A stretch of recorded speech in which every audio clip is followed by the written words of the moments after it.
Halo semuanya, terima kasih telah mengklik video ini dan selamat menonton. Gimana kabar kalian hari ini? Semoga kabarnya masih baik-baik saja. Diberikan kesehatan, dilancarkan rezekinya, dan dimudahkan segala urusan-urusannya. Oke, jadi pada video kali ini kita akan melanjutkan pembahasan alur cerita dari manhwa yang berjudul Blade of Retribution, atau bahasa Indonesianya adalah Pedang Pembalasan.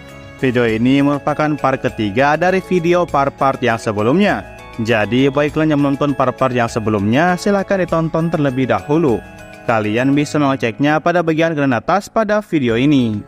Oke, sebelum masuk ke dalam alur ceritanya, seperti biasa jangan lupa untuk menyiapkan cemilan ataupun minuman di dekat kalian. Dan kalau semuanya sudah santuy sempurna, yuk langsung saja kita lanjutkan pembahasan alur ceritanya. Dan seperti biasa, intro.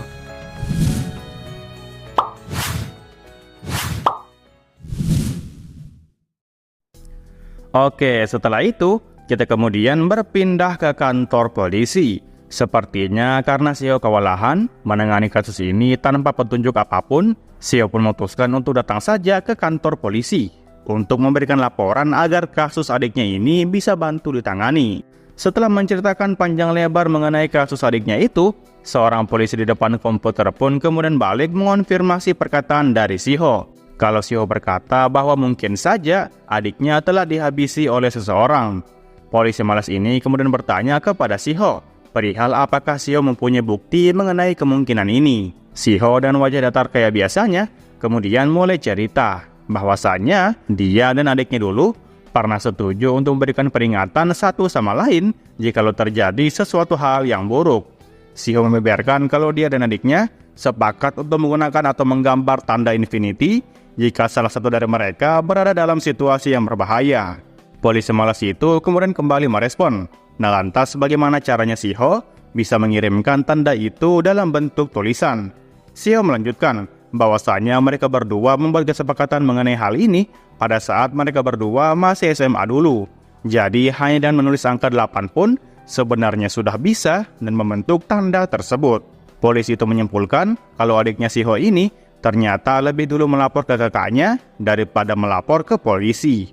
Shio menambahkan kalau adiknya ini mempunyai satu rahasia yang tidak dia ketahui selama ini. Adiknya tidak bisa memberitahu dirinya tentang pekerjaan yang dia jalani di sebuah bar. Jadi sepertinya adiknya ini lebih memilih untuk menuliskan semua keluh kesahnya di dalam sebuah buku catatan yang dia punya. Mendengar cerita Shio itu, polisi malas itu awalnya paham sebagian, tetapi kemudian dia pun menatap Shio dengan tatapan yang bingung. Dia di sini mulai mengubah postur duduknya. Polisi itu kembali menegaskan kalau bukankah Shio sebelumnya berkata bahwa pemakamannya sudah dilaksanakan, maka itu berarti adiknya Shio saat ini sudah dikremasi. Kalau adiknya saja sudah dikremasi, maka bagaimana cara mereka mendapatkan petunjuk lebih jauh lagi? Otopsi itu akan diperlukan untuk mengetahui perihal apakah kejadian ini merupakan kasus penghabisan atau bundir. Tetapi ketika laporan kematian awal sudah masuk, Shio malah menganggap kasus ini bukanlah kasus bundir, melainkan kasus penghabisan. Maka itu artinya Shio menentang otopsi pihak berwenang. Shio balik memberitahu kalau orang yang menentang otopsi itu adalah ibunya sendiri. Meskipun otopsi ditentang oleh keluarga yang bersangkutan, polisi ini kembali menegaskan bahwa bagaimanapun juga setelah orang tersebut telah dikremasi, maka sudah tidak ada jalan untuk kembali. Dia dengan berat hati memutuskan kalau pihak kepolisian tidak bisa memulai penyelidikan tanpa adanya petunjuk apapun. Shio kemudian melanjutkan laporannya. Menurut dia, sejujurnya dia sempat mencurigai sebuah bar tempat adiknya bekerja itu, karena mungkin saja kematian adiknya ada hubungannya dengan bar tersebut. Jadi Shio pun memberikan permohonan, bisakah pihak kepolisian paling tidak mewawancarai orang-orang yang ada hubungannya dengan bar yang Shio maksud ini. Setelah Shio menyampaikan kecurigaannya, polisi itu pun nampak menatap Shio dengan tatapan yang tajam dan tidak senang. Dan Shio juga sepertinya nampak sama, menatap polisi itu dan tatapan datarnya seperti biasa. Setelah beberapa saat saling diam-diaman, polisi itu kemudian berkata kepada Tuan Ye Shio kalau hal itu tidak akan bisa. Dan meskipun Shio sendiri mempunyai alibi yang kuat, sejujurnya oknum polisi ini curiga kalau Shio sendirilah yang nampak paling mencurigakan di situasi seperti ini. Hal ini mungkin saja wajar bagi polisi itu, soalnya orang yang datang melaporkan kasus ini kepadanya malah tidak menunjukkan ekspresi sedih apapun setelah kematian dari adiknya. Dan ditambah lagi, tatapannya selalu datar seakan tidak punya penyesalan. Polisi itu bertanya bahwa bagaimana bisa seseorang yang datang melapor tidak memiliki emosi sama sekali. Siho yang mendengar pertanyaan itu hanya bisa diam dan tidak berkata apapun. Karena klien juga tetap kekeh dengan kasus kematian adiknya itu, polisi itu pun kemudian memberikan keringanan kepada Siho untuk membawakan bukti lain yang lebih jelas. Karena jika tidak, maka pihak kepolisian sama sekali tidak bisa memulai investigasi.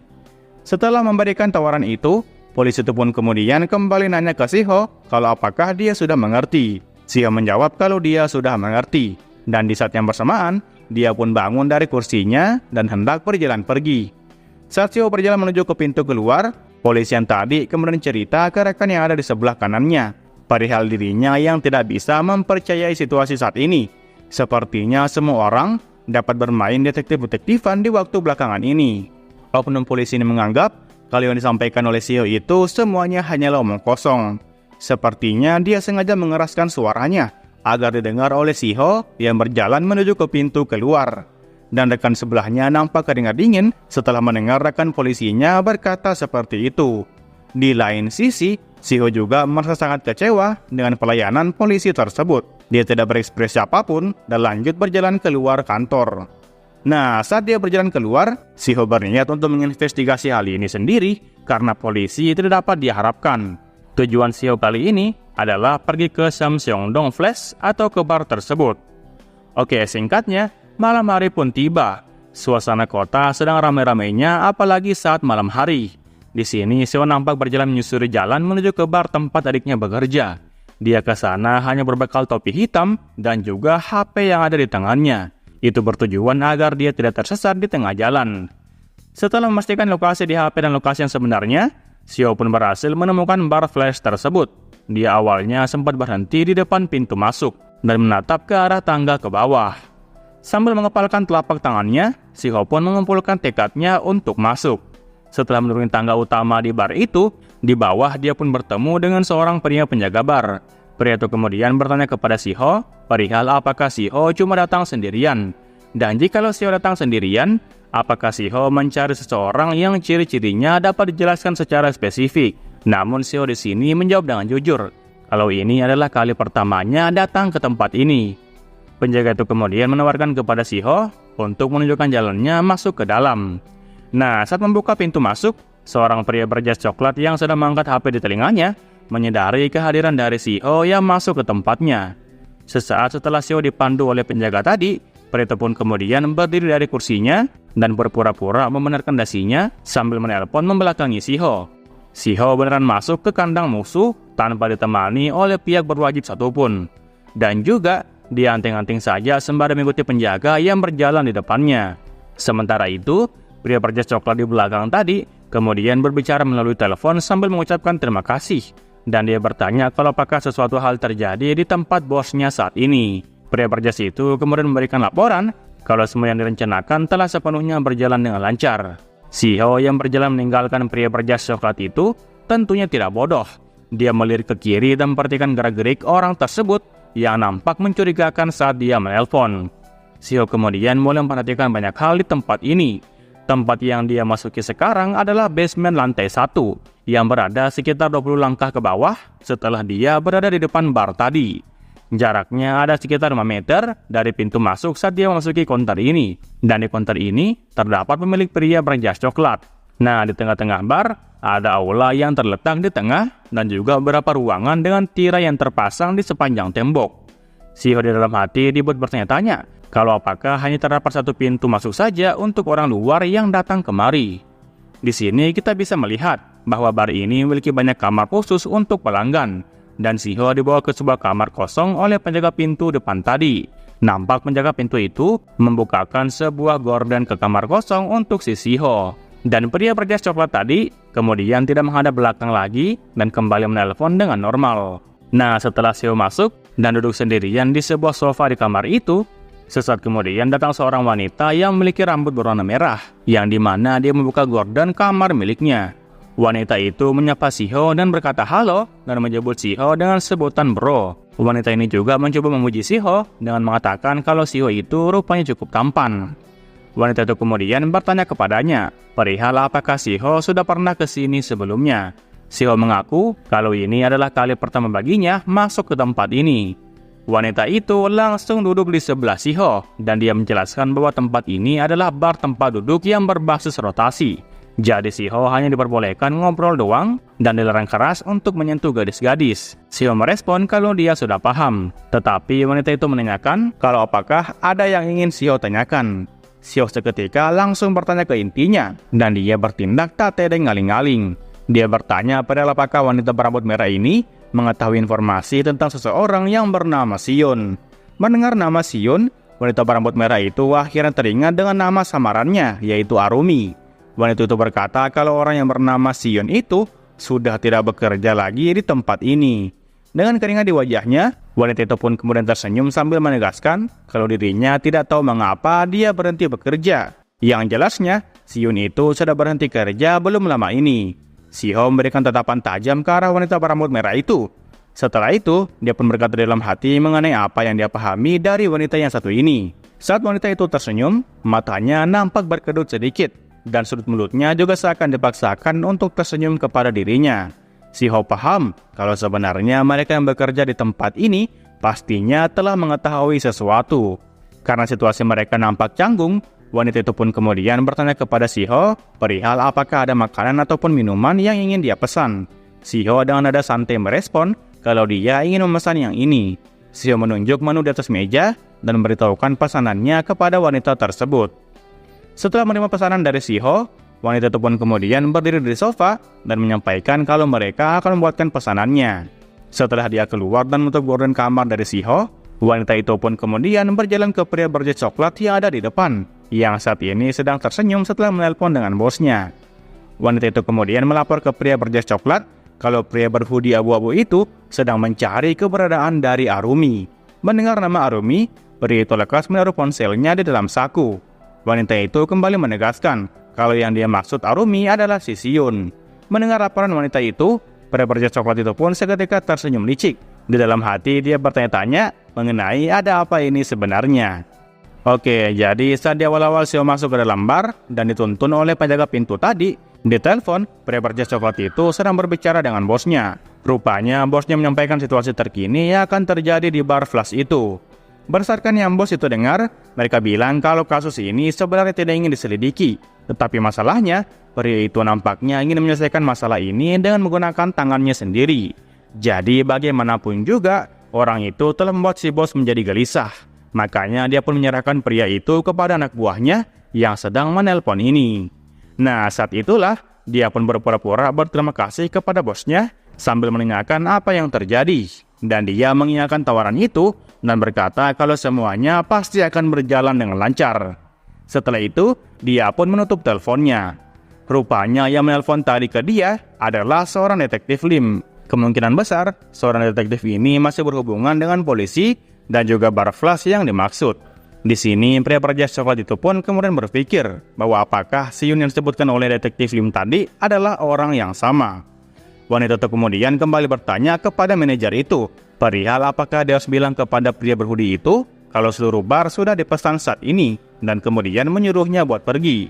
Tetapi manajer berjas coklat ini menjawab kalau hal itu tidak perlu. Cukup beritahu saja kepada anak-anak yang lain agar tidak cerita atau membicarakan apapun mengenai Sion. Cukup buat mereka berkata kalau mereka tidak tahu apapun tentang wanita yang bernama Sion ini.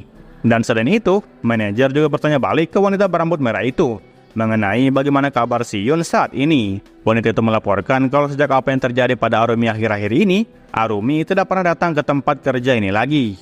Manajer tampaknya paham mengenai apa yang harus dilakukan. Dia pun kembali tersenyum dan memberitahu wanita di depannya kalau pria itu pasti berusaha mencari suatu informasi tentang Sion di bar mereka. Jadi mereka pun disuruh untuk bersikap biasa dan seolah-olah tidak mengetahui apapun tentang Sion itu. Manajer meminta kepada wanita itu untuk paham dengan perintahnya. Di lain sisi, Shiho terus-terusan bertanya kepada karyawan yang masuk perihal apakah mereka mengetahui info tentang Arumi. Kali ini, Wanita yang duduk di samping Shiho adalah wanita berambut hitam dan model blonde bob. Dia berkata kalau dia tidak tahu apapun tentang hal itu. Dia beralasan kalau dia baru bekerja di tempat ini selama 2 hari. Selain itu, dia bingung mengapa cara perkenalan dari Shiho malah seperti bertanya doang ke dia. Sementara untuk wanita yang lain, dia juga menjawab kalau dia tidak tahu. Dia beralasan kalau dia telah dipindahkan ke sini dari tempat yang lain. Jadi dia tidak mengetahui apapun tentang apa yang telah terjadi. Wanita selanjutnya juga nampak sama. Dia dengan keringat dingin berkata kepada Shiho kalau dia tidak tahu apa yang Shiho katakan. Sementara wanita mabuk yang masuk menemani Shiho bertanya mengapa Shiho terus saja menanyakan tentang Arumi ini. Karena dirinya bukanlah Arumi yang dicari-cari oleh Shiho. Setelah berbicara dengan banyak wanita di kamar itu, Shiho pun terkejut di dalam hati saat mengetahui bahwa tidak ada satupun orang yang tahu mengenai hal itu. Padahal dia sudah menghabiskan waktunya di sini sambil menghabiskan 2 botol whisky.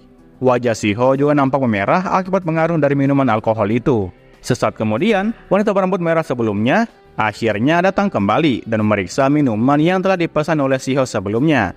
Sepertinya semua minuman itu telah habis diminum. Jadi dia pun bertanya kalau apakah Shiho ingin nambah. Namun Shiho merespon kalau dia akan pergi. Wanita itu pun nanya balik ke Shiho perihal pembayaran pesanan oleh Shiho itu. Apakah dia akan membayar tagihannya pakai kartu kredit ataukah langsung menggunakan tunai? Shiho kemudian memberikan kartu kreditnya kepada wanita itu. Setelah memberikannya kepada wanita tersebut, wanita itu pun memberitahu Shiho kalau dia akan pergi membayar tagihannya dulu dan Shiho bisa meriksa struknya nanti saat transaksinya sudah selesai. Shiho nampak tertunduk merenung saat dia tidak mendapat progres apapun. Di lain sisi, wanita berambut merah itu kemudian kembali melapor kepada manajer bahwa pria berhoodie itu tidak menemukan informasi apapun. Manajer itu menjawab kalau itu tentu saja. Dan manajer bertanya balik ke wanita itu perihal sudah jam berapa sekarang. Wanita itu mengatakan kalau saat ini sudah memasuki jam 01.30 pagi. Manajer itu kemudian mengerti. Setelah selesai melakukan transaksi, kartu kredit dan struknya pun diambil oleh wanita itu yang kemudian akan dikembalikan kepada si Shiho. Di belakang, sang manajer kembali tersenyum licik dan berkata di dalam hati bahwa dia akan lebih baik menempatkan pria itu ke tempat yang tidak bisa digunakan berkeliaran lagi. Atau dengan kata lain, terdapat rencana penghabisan. Setelah itu, Shiho akhirnya pergi dari sana sembari disambut oleh penjaga pintu sebelumnya. Dan dia meminta kepada Shiho agar datang lagi di lain waktu. Wanita berambut merah juga ikut mengantar Shiho hingga ke pintu keluar. Setelah berjalan menaiki tangga, dia pun kembali berjalan di tengah kota tanpa mendapatkan informasi apapun mengenai adiknya. Wajah Shiho sudah sangat merah. Nampaknya dia sangat mabuk malam ini. Saat dia sampai di tiang lampu jalan, dia pun nampak berhenti sejenak. Itu bertujuan agar dia tidak jatuh akibat berjalan sempoyongan. Nah, di saat dia berhenti ini, dia pun melihat ke bawah, di mana terdapat 2 kertas yang berceceran. Kedua kertas itu juga menartikan adalah brosur yang mempromosikan layanan gituan. Shiho nampak tetap diam dan tidak berekspresi di bawah lampu tiang itu. Namun tidak jauh dari tempatnya berdiri, terlihat 3 orang pria di belakang yang menatap Shiho dengan tatapan yang tajam. 3 pria ini sepertinya orang yang telah disuruh oleh manajer tadi untuk menjalankan rencana penghabisan. Dan saat Shiho lanjut menyusuri jalan raya, ketiga pria itu pun juga ikut berjalan di belakangnya. Shiho tentunya menyadari ada 3 orang yang mengikutinya. Makanya saat dia kembali berhenti melangkah, dia pun melirik ke kiri dan menatap ketiga orang tersebut. Sepertinya bakal terjadi adegan pertarungan di chapter berikutnya. Oke lah, mungkin sekian alur cerita manhwa kali ini. Jangan lupa untuk meninggalkan jejak di video ini berupa komentar dan juga like-nya. Oke, terakhir nama gua Rusdi. Sampai jumpa di video berikutnya. Assalamualaikum.